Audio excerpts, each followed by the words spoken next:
Buenas tardes, noches. En primer lugar, yo también quiero agradecer al colegio la organización de esta semana. Me consta que hay muchas personas implicadas en todo este tipo de actividades en esta semana, y especialmente también a Guillermo Carrillo como organizador o coordinador de esta sección de tarde. Bueno, ahí tiene un poco el título que yo quería un poco desarrollar, ¿no? Territorio e identidades para el proyecto de arquitectura. Yo sobre esta imagen, donde se superponen distintas épocas de tiempos diferentes, desde las centuriaciones romanas, las antiguas vías, el paso del río Guadalquivir, Sevilla, etc.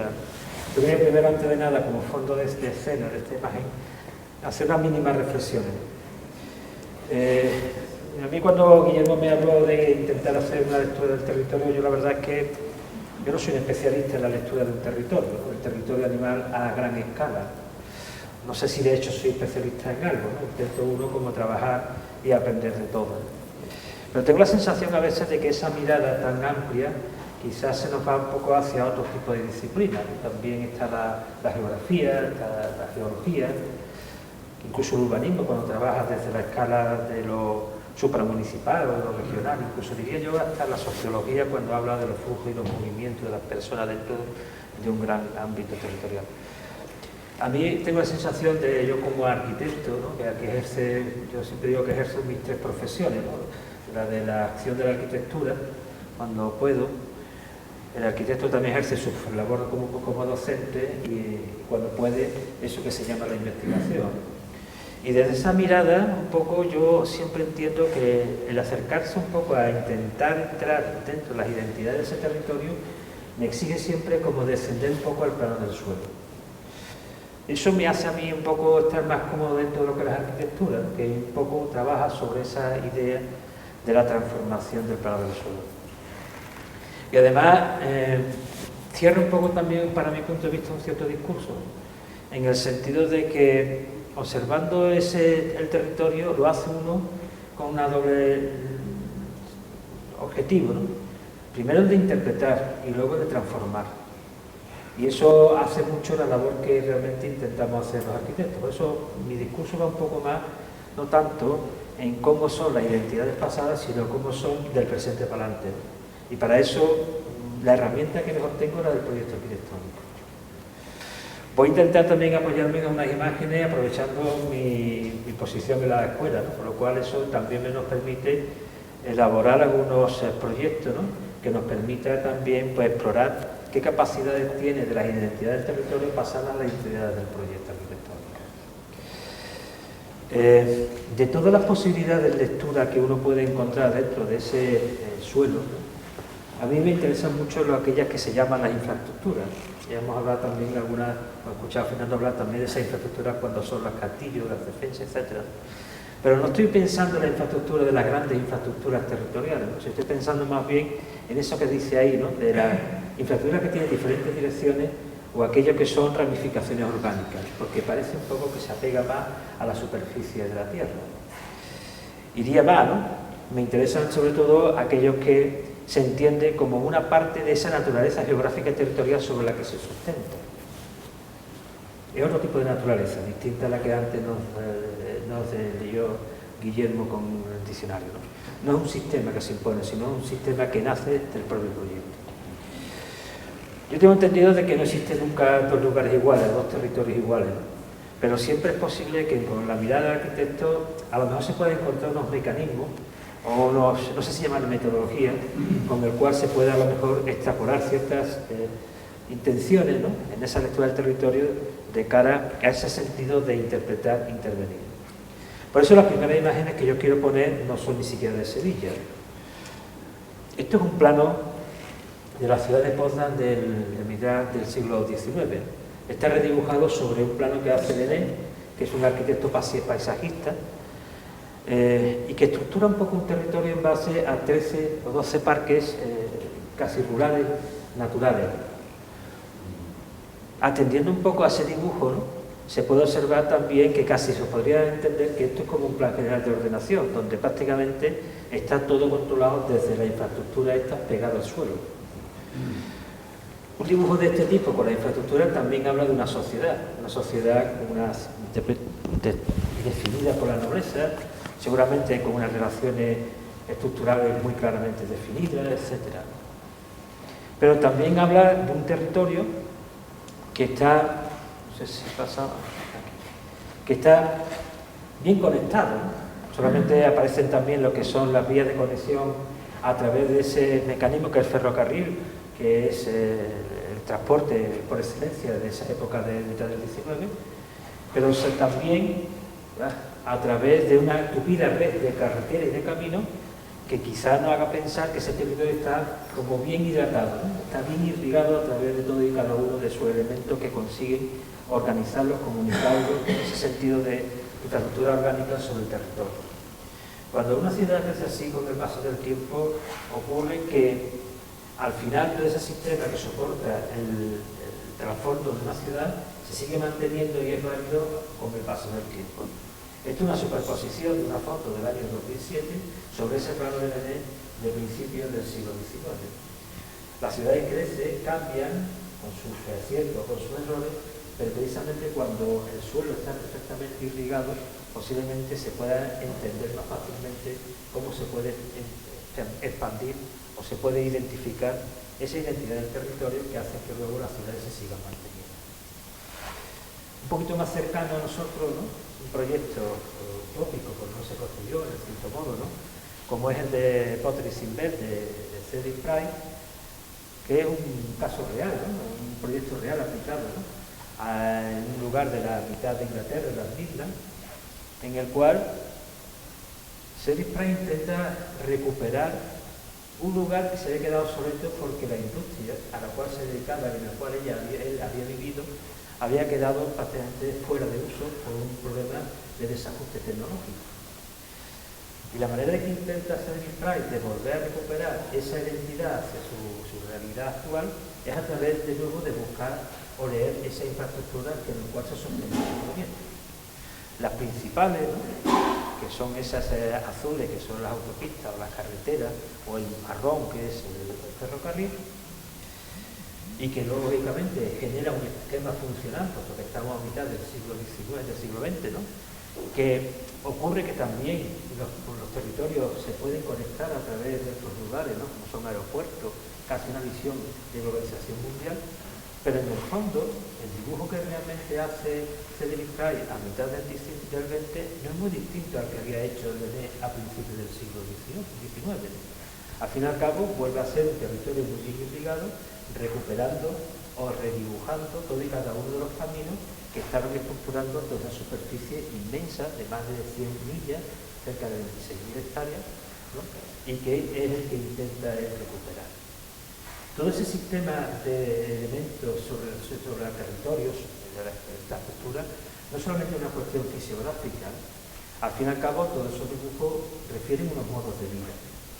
Y esos son también temas de identidad del propio territorio. Esos son las pequeñas construcciones que se ven construidas, algunas renovadas, nuevas, etcétera, de un territorio industrial de cerca de 200 años, que son los que habían construido toda y cada una de esas redes de comunicaciones que antes hemos visto en el dibujo de Cedric Price. Esto genera una manera, ¿no?, de entender un territorio, hay un modo de vida, en el fondo unos hábitos y la creación de unos hábitats, que en este caso pues se han quedado obsoletos y se busca cómo recuperarlos.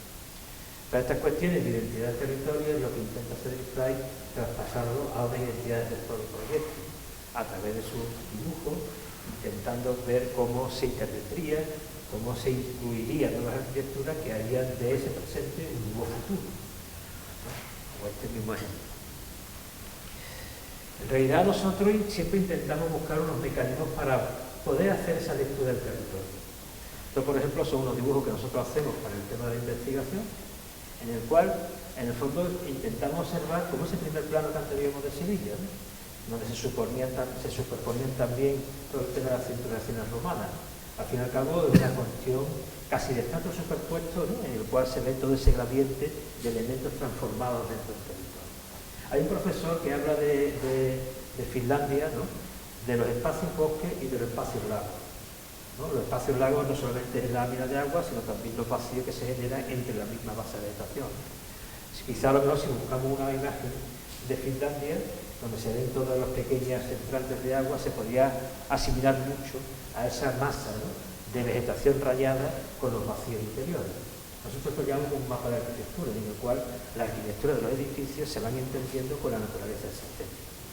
Pero también podemos dibujar en los planos en un lugar de otra manera, ¿no?, atendiendo precisamente a esa infraestructura sobre el soporte orgánico que hemos entendido del suelo del territorio, ¿no?, y que pondría un poco en justificación dónde está esa arquitectura en relación de los caminos de acceso. O podríamos también entender que esos caminos son el negativo, ¿no? No nos interesa tanto el camino como los espacios que quedan entre los caminos. Esos tipos de mapas, de infraestructura, del subsuelo, de la arquitectura, etcétera, ¿no?, al fin y al cabo es como una transparencia, ¿no?, que si se pudieran superponer nos daría toda una gran lectura de todos esos elementos de identidad que están sobre el suelo. Bueno, a partir de aquí yo voy a poner una serie de ejemplos en el cual espero que se reconozca un poco todo este discurso. Esto es la Huerta de la Reina. La Huerta de la Reina es este espacio de que hay aquí. El año 2007.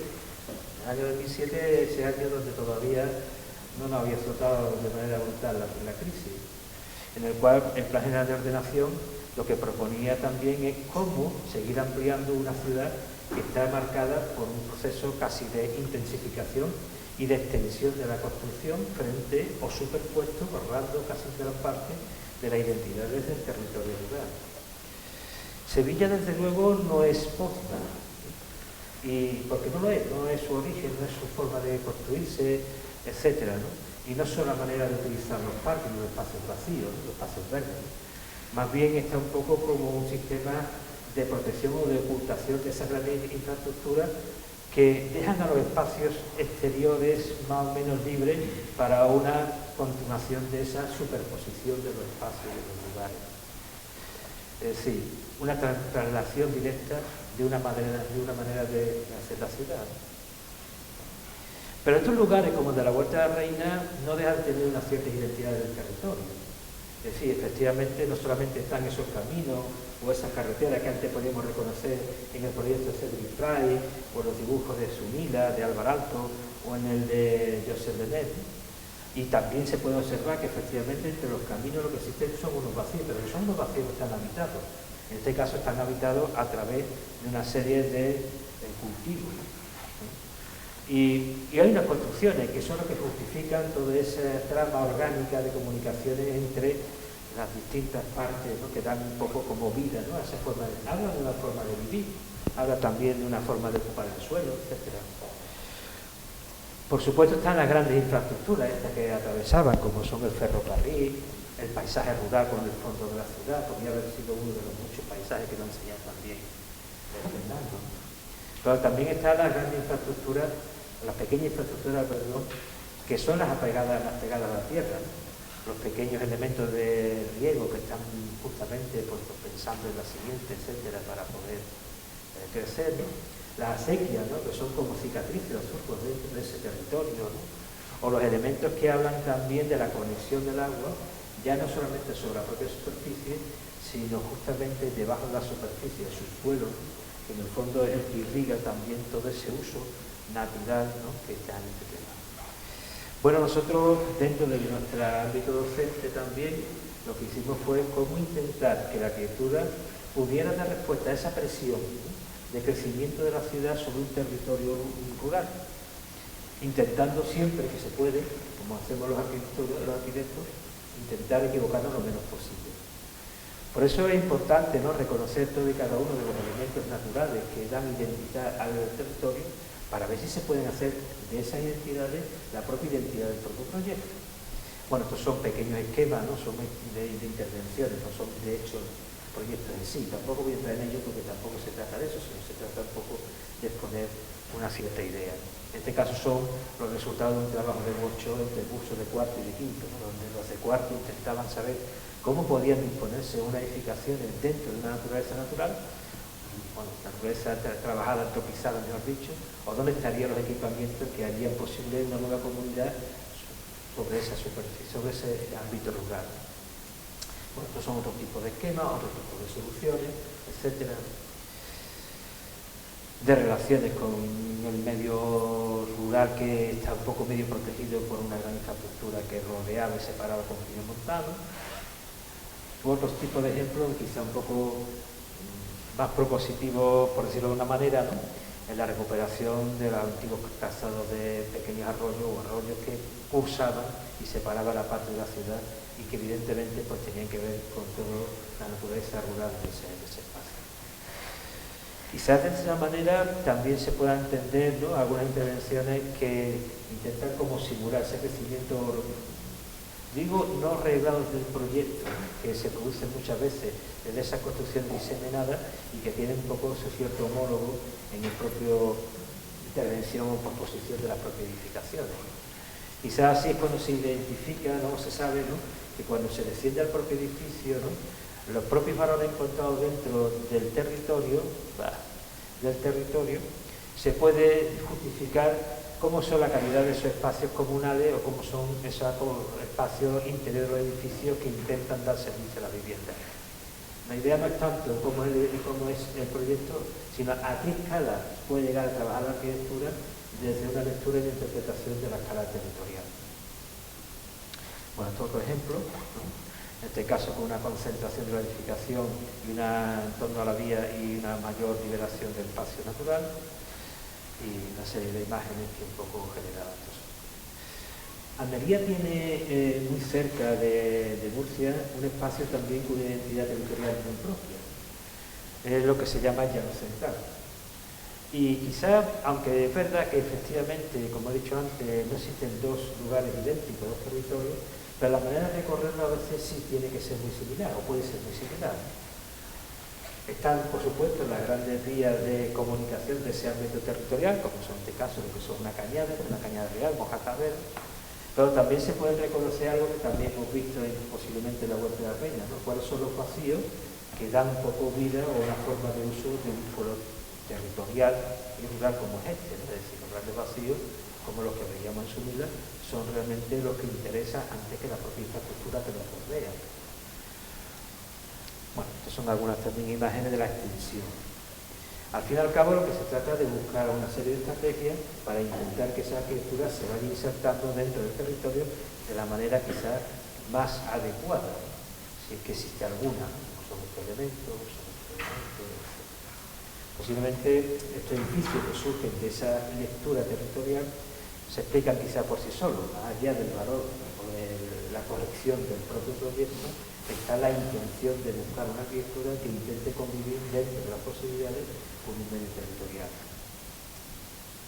O cuando, por ejemplo, ese valor territorial es también con un carácter patrimonial, como son estas huertas que están protegidas, que además hablan de un sistema de vida, yo creo que colaborativo, cuando los recursos son necesarios ser compartidos, tienen que ser compartidos, ¿no?, en la división de las propias propiedades, en las canalizaciones que van surcando y que van dando lugar al riego de los distintos elementos. En ese caso, las arquitecturas parece que están más pensadas, deberían estar más pensadas para la protección de ese espacio natural que para la ocupación, la intervención, la transformación en su elemento. Estos son algunos de los proyectos superpuestos sobre la trama principal y quizá, bueno, por ver alguno un poquito más concreto, este de aquí, que además pues lo hizo Guillermo cuando en el año 2009 pues nosotros tuvimos la suerte no tenía barba, ¿no?, de ser alumnos nuestros. Ya por entonces apuntaba a estas cosas tan adecuadas. En realidad, quizá haya más cuestiones en común dentro de los propios territorios de lo que nos pensamos. Incluso en los espacios, en las partes limítrofes de los bordes o de los municipios, en este caso en la Garrucha, en el que el borde exterior, ya siguiendo la línea de playa, no se va ocupando. Pero si desdibujamos un poco ese territorio, ¿no?, si eliminamos, por ejemplo, lo que son las líneas de división de las parcelas, ¿no?, quizás no tenga tanta diferencia con algunos de los elementos o dibujos que hemos visto anteriormente. Al fin y al cabo son edificaciones sueltas sobre un suelo, que de repente se ha liberado de su uso privativo. Sería a lo mejor posiblemente pues, introducir nuevos recorridos, nuevas edificaciones montadas, desmontadas, etcétera, que volvería un poco a reactivar un territorio que ha sido ocupado de una manera quizás poco lógica. Esto, de luego, no deja de ser una utopía, ¿no? como una utopía era el propio proyecto de Cedric Price, ¿no? Y, por cierto, un proyecto de las muchas cosas que hacemos los arquitectos, ¿no? Que es un proyecto que lo hacemos sin encargo, ¿no? Simplemente por un tema de compromiso, en este caso, de intentar dar una solución a un tema obsoleto como era la industria, pero también universitario, que en ese momento estaba en crisis en Inglaterra. Algo de eso también se puede hacer sobre lugares periféricos, en este caso sobre el arco oeste de los barrios vulnerables de Sevilla, ¿no? Esto es Palmete, perdón, esto es Su Eminencia, Padre Pío, etcétera, por aquí está la Doctora. Sitios que también tienen su seña de identidad, ¿no? Que refieren un modo de vida, un sentido de pertenencia, ¿no? Un poco en este sentido, ¿no?